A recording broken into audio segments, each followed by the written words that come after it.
poniamo la mascherina, ma gettiamo la maschera. Quanti di noi considerano il fiume come un semplice corso d'acqua? Manteniamo le distanze dai comportamenti insostenibili. Il fiume è molto di più, è un sistema vivente. Quando il fiume cresce, le buste di plastica restano impigliate ai rami e come spettri si mostrano svelando l'inciviltà umana. Non gettare nel watercotone bastoncini per l'igiene delle orecchie o altri oggetti, così da non rendere difficile la depurazione dell'acqua. L'acqua è una risorsa finita, non sprecarla.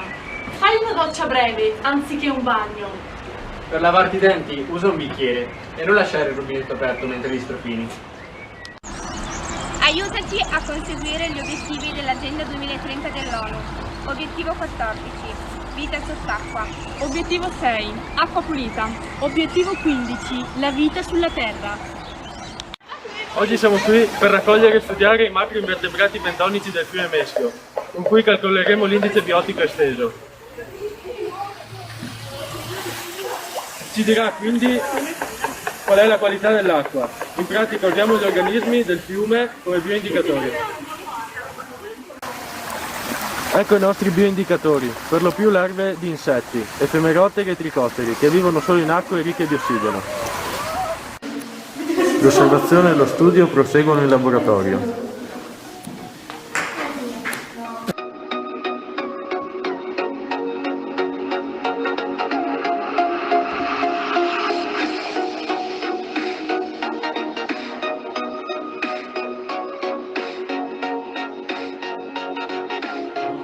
Ecco i nostri eroi, che sono i termometri biologici della qualità dell'acqua.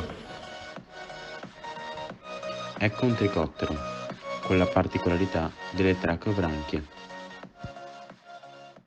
All'apice di questa catena alimentare del fiume c'è lui, il merlacquaiolo, che si nutre di queste larve ed è un ottimo indicatore di elevata qualità ambientale. Lungo il Meschio ci sono più di 10 coppie di merlacquaioli in 10 km, una delle frequenze più alte d'Europa.